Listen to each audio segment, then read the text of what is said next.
Ever since the iconic claws first popped in 1974, Wolverine has been one of the most enduring characters ever to appear in a Marvel publication. Logan's eventual entrance into the X-Men franchise only furthered the character's ascent to becoming one of the most recognizable and popular superheroes today. But recently, a slightly modified version of Marvel's carnivorous Canadian has been gaining traction with fans and critics alike. Old Man Logan, so named for his grizzled, mature physique and lovable get-off-my-lawn attitude, has starred in his own comic book series, temporarily replaced his younger self on the X-Men roster, and even been the focus of one of the best X-Men movies of all time. But where did Old Man Logan come from? Why is this version of Mutankind's fiercest fighter suddenly so fashionable? Today here at Plot Armor Comics, we're going to look at the old-timer's first ever appearance and see for ourselves what made him an instant hit. So hold on tight, dear viewer, as we travel back to the future.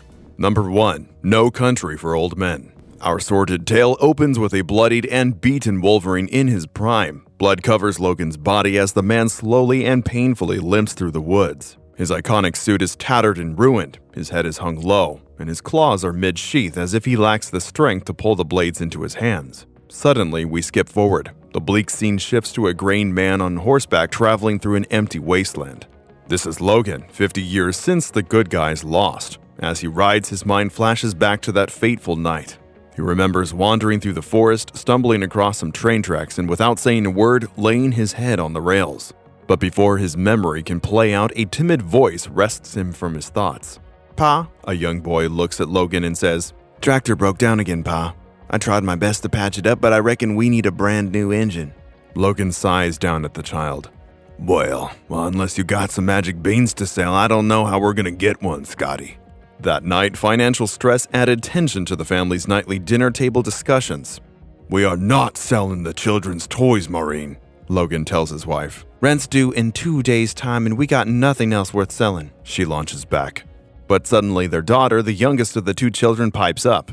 "My friend Becky's mom was saying you used to be a superhero. She said he was in some kind of team before the bad guys took over. Is that true, Pa?" Silence falls for a moment.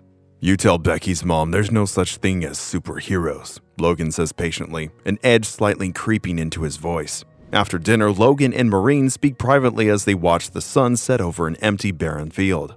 Maureen hopes their landlords will be lenient and understanding, but Logan knows better.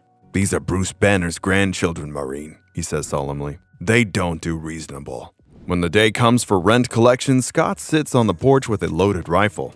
"Put the gun away, boy," Logan tells his son, but it's too late. "Logan?" Maureen calls. "The Hulk gang's here." Rolling up in a graffitied Fantastic car, 3 rough and tumble-looking Hulks approach Logan's farm and his family. "Now we'll cut to the chase here, Logan, because we know you don't have this month's rent," Miss Banner says as she smirks greedily at Logan and his family.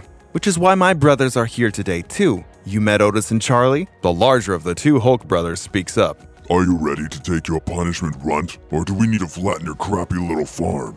Logan imagines popping his adamantium claws and disemboweling the Hulk siblings for even daring to threaten his family, but in reality, Logan hangs his head.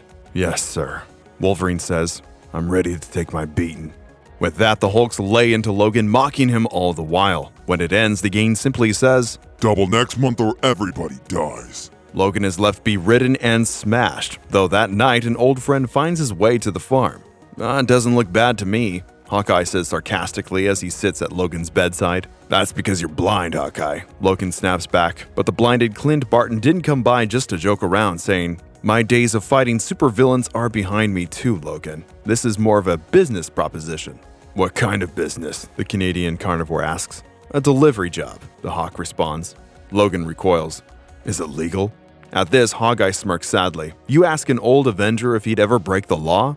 I need a navigator, and I'm willing to pay you $500 for your troubles. That's an awful lot of dough, Wolverine, and an awful lot of rent." Logan closes his eyes and says only, "My name is Logan."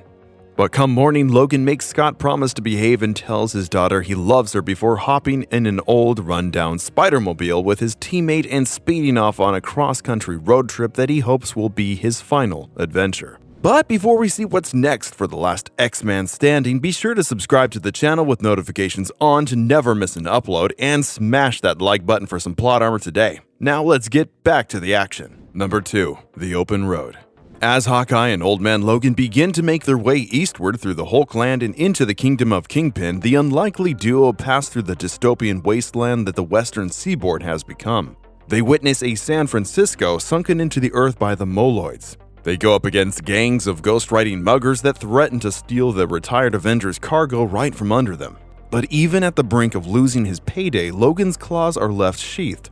Clint watches as Logan even allows himself to be repeatedly kicked to the ground by the ghostwriting delinquents and hears as the old Wolverine quietly promises, "I'll never hurt another living soul. You can do what you want to me, boy, but I refuse to strike you back."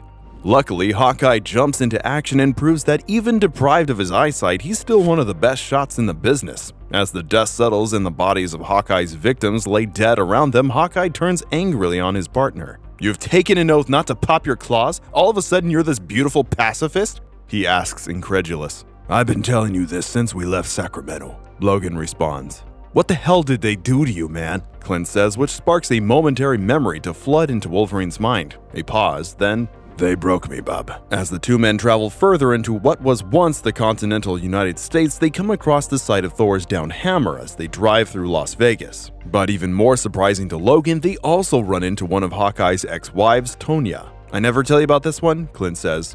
"She's Peter Parker's youngest daughter." Really great sense of humor. But when they arrive at Tonya's garage, Hawkeye's ex-wife tells the former husband that their daughter, Ashley, has been captured by the Kingpin. When Hawkeye asks why Ashley had run off to become a superhero, Tonya angrily replies, "What are you talking about? Her grandfather was Spider-Man and her dad was an Avenger. Being a superhero is hardwired into her DNA." Logan is initially hesitant to help Clint save his daughter, but after Hawkeye offers him double the cash, Wolverine begrudgingly agrees to help out. "It's a deal. But just so we're clear, I'd rather die than pop these claws again, you understand?" The issue settled, Hawkeye and Logan head out to save the captured Spider-Girl. The smash-and-grab rescue mission initially goes off without a hitch, despite Hawkeye's insane plan of crashing the Spider-Mobile directly into the prison block. From there, Clint slices his way through the Kingpin's hired help with surgical precision and makes his way directly into Ashley's holding cell. Hawkeye pops the lock with one well-placed arrow, and no sooner does the Kingpin himself arrive. "What the hell's going on here?" he bellows, but the man only has time for one question before Spider-Girl whips around and removes the Kingpin's head from his shoulders. She then turns her club on her father, knocking Hawkeye to the ground. "Ashley, what are you doing?" Clint asks desperately. "What I came here to do," his daughter replies. "Seize control of the Kingpin's quarter." "I thought you came here to free everybody," Barton says. "I killed the Kingpin like he killed Magneto. Now it's time to show these boys what their new boss is made of," Ashley says as she raises her club to finish off her father. Logan arrives in the Spider-Mobile just in time to save Clint from his certain demise, and the two find themselves in a heated car race as they speed away from the city. Evidently, Hawkeye's relationship with his daughter isn't exactly stellar. But just before the new Kingpin's cars can apprehend the two old-timers, a sinkhole opens up beneath Logan and Clint's getaway and sends the Spider-Mobile plummeting into a massive crevice. When Logan wakes and manages to find a light source, he sees the half-eaten remains of the other drivers unfortunate enough to have met the Moloids. Amazingly, Logan manages to locate Hawkeye, who managed to survive the fall. The ex-X-Man rights the overturned ride, and the two heroes speed up the walls of the pit to the relative safety of the surface. Once again returning to the open road, Hawkeye and Logan pass by a number of sorry sights as they head further east. When the duo finally takes a pit stop in Iowa, a solemn Hawkeye once again broaches the topic of Logan's oath against violence. "At least you seem a little more like your old self," he says. "That's what I'm afraid of." "What do you mean?" Clint asks. "I ain't that guy anymore, Hawkeye. I love my wife, I love my kids, and I love what little life we've carved out for ourselves." But when a local starts to harass the two old-timers, Logan leaps at him and takes him to the ground, putting his fist to the man's throat. "Logan!" Hawkeye yells as Wolverine leaves to get some air. "What happened, man?" Hawkeye asks as they leave together. "What did they do to you?" Logan takes a moment to stare into the sunset, then says, "Sit down, and I'll tell you." Number 3. The Day the Wolverine Died. You want to know what happened? You want to know why I haven't popped my claws in 50 years? Well, it all goes back to the night the villains got their act together, like all our stupid stories. The story starts at the X Mansion with a young costume Wolverine checking in with Jubilee as distress signals start coming in from across the globe. Logan quickly begins to feel that something's off. "We need to get out of here, Jubilee," he says. Now! But before Weapon X can jump into action, a gigantic explosion rocks the school. Through the hole in the wall floods a plethora of villains, all with hatred and cruelty in their eyes. Wordlessly, Wolverine's claws pop and he leaps into action against the legion of enemies at his doorstep. This is the end, little man, his enemies jeer. Not on my watch, bub. Logan seethes back as he begins to cut through the school attackers one by one. Frantic and desperate, Wolverine begins to call for his teammates. Cyclops! Storm! Where the hell is everybody? He yells through the chaos and bloodshed. Wolverine single-handedly takes down every villain sent to the school that night, finishing by plunging his claws through the chest of Bullseye. But when the assassin's neck goes limp, he hears the man say, Logan, stop, please. Why are you doing this? You're supposed to be our friend. Silently, Logan kneels, confused as a strange mist begins to envelop the scene before his eyes. When he looks down again, he sees Jubilee lying dead in his arms and Mysterio standing before him. Did you really think you could do this alone? Take down 40 supervillains? Mysterio laughs at the traumatized X-Man. But your friends, people who would hesitate, that's a different matter entirely. My name is Mysterio, the Master of Illusions. My thanks on behalf of the criminal community. When Wolverine looked around himself again, he saw the carnage he had unleashed on his friends and family. He had been played, thinking he was protecting his home when he was really the one destroying it. Mutants Logan had called brothers and sisters lay scattered across the grounds with deep, merciless claw marks etched into their corpses. Stabbed every one of them, right through the heart. Logan admits to Hawkeye as they sit around a fire. Mysterio made him look and feel and even smell different. The tortured man puts his head in his hands as he struggles to relive his worst memory. I swear to God, I had no idea. What happened then? Hawkeye asked. Who knows? All I remember was walking through the woods and the trees sobbing and crying. He walked for miles, for days, unable to process the horror of his actions. All I wanted was to hurt myself, pay a price for what I had done, so I waited for a freight train and killed Wolverine dead. By this point, tears were streaking down Logan's eyes as he finished his story. When he finally found the strength to look up at his companion, he said solemnly, So don't even think about asking me to fight again, you hear me? I will never hurt another living soul. Hawkeye paused for a moment, taking in all his friend had told him, and then said simply, Your call, brother.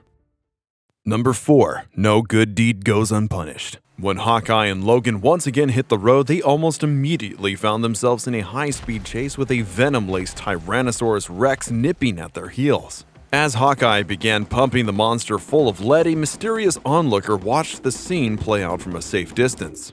It's Logan. I'd recognize him anywhere. The commanding voice speaks through icy lips. Send Black Bolt. Suddenly, as if from nowhere, a man in black stood in the Spider-Mobile's path. Wolverine nearly flipped the vehicle to avoid the bystander who calmly stood his ground as the venomized dinosaur barreled down on him. Stop, Black Bolt whispered, the sound booming from his mouth out with unbelievable power. The Venomsaur was felled instantly by the sound of Black Bolt's voice. Suddenly, Clint and Wolverine were teleported to a lavish headquarters, face to face with none other than Emma Frost, the former White Queen of the Hellfire Club. To the two elderly Avengers' surprise, Miss Frost assured them that their car would be repaired and they would be sent on their way unharmed. This was Dr. Doom's territory after all, and Emma sat at the right hand of the Emperor. Thus, Hawkeye and Wolverine were granted passage through Doom's land unscathed and in far better shape than they had been since their journey had started. Finally, the two reached their final stop in the city of New Babylon, a modern techno-dystopia. But as they near the drop-off point for Hawkeye's mysterious package, Clint opens up about his true intentions. Can I be frank with you, Logan? He asks as they drive through the city. This trip we just made, it wasn't what you think. That drug-running thing was just a cover story, dude. When the duo arrive at the drop-off, a short and stout man named Tobias greets Hawkeye as an old friend, and Clint hands over the mysterious briefcase. As it opens, Hawkeye assures Tobias, 99 vials of super soldier serum for the 99 members of your Rebellion Alliance. What? Logan says, shocked. Tobias is the front man for a super team being put together, and my contacts on the West Coast are only too pleased to lend a hand, Clint tells him. But just as the deal concludes, Logan notices some guards beginning to brandish their weapons. Hawkeye? Logan manages before machine gun fire explodes into Wolverine's body from every angle at once. What the hell? Hawkeye says before Tobias suddenly pulls a gun on him and shoots him between the ribs. Undercover SHIELD agents, the man says. You just walked straight into a sting, Hawkeye. Do you really think the president would know every conversation that goes down in this town? Hawkeye stares back at Tobias with nothing but hatred radiating from his blind eyes. "Do your worst," Clint says, before Tobias calmly and nonchalantly shoots him in the head. The Red Skull, president and overlord of the Eastern Seaboard, stands in his Nazified White House staring at the trophies of all the heroes he's slain. "Even now I'd beat you," he says to himself, psychotically wearing the bloodied costume of his greatest rival as his own. "Even as an old man, I'm still strong." The supremacist maniac is interrupted though as Tobias walks in, the stolen vials of super serum in hand. But as Red Skull praises his victory, one of the grunts begins to notice the bullet wounds in Logan's body have started to shrink. A metal-boned leg kicks the thug between the legs, and a revived Logan quickly takes out the other 3 agents. As he stands, Logan growls at the sight of the president. "You're going down, Skull," he says. "Well," the Red Skull muses, "this is an unexpected surprise. I thought you walked the path of the righteous man these days, Wolverine." Logan pounces at the Skull, but the Nazi scum are quicker than he expected. Logan takes a beating and is punched through one of the many display cases. But just as Red Skull rears his sword back to strike the killing blow, Logan raises the shield that once belonged to a good friend of his. Reinvigorated and having caught the Skull off guard, Logan begins railing into his foe, not giving the Skull a moment to recover. Blow after blow with the famous shield lands with brutal accuracy. Finally, Red Skull lays on the ground, Logan above him with a red, white, and blue shield raised high. "Don't make me laugh," Skull spits. "You haven't got the guts." Logan brings the shield down without hesitation, separating the sickening blood-colored Skull from his racist shoulders. With no time to waste, Wolverine quickly dons Iron Man's armor, grabs the suitcase full of money off Tobias' dead body, and blows a hole in the side of the White House to escape into the night. "Full speed back to California," he says into the helmet and speeds across the skies at supersonic speed. The Iron Man suit gets Logan most of the way, though he crashes in the desert and is forced to walk the last 36 hours to reach his farm and his family. When Logan arrives, he's greeted by his neighbor Donovan, who stands in front of the farm with his hat in hand. "Donovan!" Logan excitedly greets the man, a suitcase full of money in his grasp. Thank God. Old man Donovan. Hell, are you a sight for sore eyes? But Donovan looks less excited to see Logan than expected. "Oh, Logan." Logan looks only confused, eager to see his family again. What's wrong? Where's my wife and kids? What the hell's going on here, Donovan? Donovan barely meets Logan's gaze. "The Hulk gang already been for their money," he says sadly. What are you talking about? Logan asks, confused. We got 2 more weeks. "They said they got bored," Donovan responds. When Logan enters his house, he sees his wife and 2 children brutally murdered on the floor. He says nothing, staring down at the bodies of the only 3 people in the whole world he gave a damn about. Logan can't even hear Donovan's voice begging him not to take his anger out on the Hulks, worried it would only make them angrier. "Logan?" he finally asks, looking for an answer. The name isn't Logan, bub. A grizzled, terrified voice speaks back, followed by the xing of claws piercing skin for the first time in 50 years. It's Wolverine. Number 5. A dish best served cold. It's the middle of the night and the 2 Hulks are washing the blood from their clothes in a watering hole not far from town. I'm still ticked off that Pappy Banner wouldn't let us eat those kids. They look delicious. One says. It wasn't snack time, Rufus. Pappy took us there to send that old fool Logan a message, says the other. Suddenly, Rufus goes eerily quiet. Rufus? His brother asks, confused, until he sees the sliced remains of Rufus staring up at him from the water. Rufus? He repeats, feeling a pit open in his stomach. Terror would be the last thing he ever felt as Wolverine exploded from the depths and dismembered the Hulk with alarming efficiency. 3 more Hulks are eating at Sonny Stark's bar in town. They feast on the arms and legs of the people they'd murdered that day. All of a sudden, the lights flicker off. What the hell? One blurts out before the glass of the window shatters without warning. Quickly, one of the Hulks manages to find his flashlight. He flicks on the beam and points it towards where his siblings were sitting. The full glory and terror of the Wolverine plunging his gleaming claws through his brother's skull would be the last thing this Hulk would ever see. At a local gentleman's club, 3 more Hulks finish up a night of vile and crude entertainment. The trio exits the club, and standing before them is the blood-soaked, hate-fueled father whom they'd try to teach a lesson. They stare, unsure of how to approach. Try me, Wolverine growls. None would live to see another sunrise. Deep in the Hulk gang's cavernous lair, a daughter asks her father, "You think he's gonna come here, Pappy?" An elderly, decrepit voice responds with relish. You bet your ass he's coming here. Outside the cave, the Hulk's Fantasticar roars into camp, slicing several Hulks to bits before the fight had even begun. When the dust settled, the surviving green gangsters looked to the driver. They saw their sibling chained up with a bomb strapped to his face. The timer ticked down from 1. The explosion rocks the camp, annihilating all in its vicinity. Bloodstained boots walk slowly through the wreckage. No more games. No more talking. The Wolverine had arrived, and he had a message. I'm just here to kill you people. One after another, the Hulk's family met the adamantium claws of Weapon X, and one after another, they fell to their deaths. Stabbed, sliced, decapitated, and disemboweled, it didn't matter. Wolverine wasn't interested in being the hero today. He's the best there is at what he does, and today he came for blood. Banner! Logan yelled once he killed all in his path. Get out here and face me, you coward! A small, studious-looking elderly man exited the cave. Would you be quiet? He asked mockingly. You're going to wake the baby. Banner's first punch sent Logan flying. It seemed that in his advanced age, somehow Bruce's human form had inherited his gamma-given strength. It's been years since I had something good to smash, Bruce gleefully sang as he pummeled Wolverine across the wasteland. Shut up!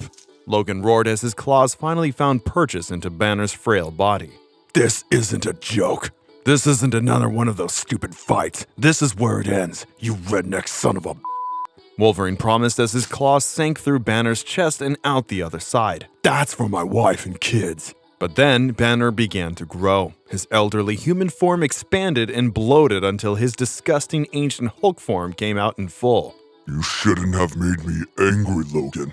People piss themselves when I'm angry. The monster grumbled as he reached out for Wolverine. Caught in the Hulk's arms, Logan was helpless as Banner bit down hard on his ribcage.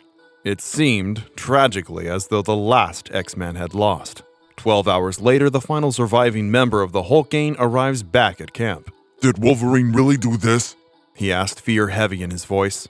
Did one man really kill our entire family? The elder Hulk moans his response. That he did, Billy Bob. But I fought him and beat him and made him my supper. You okay, Pappy?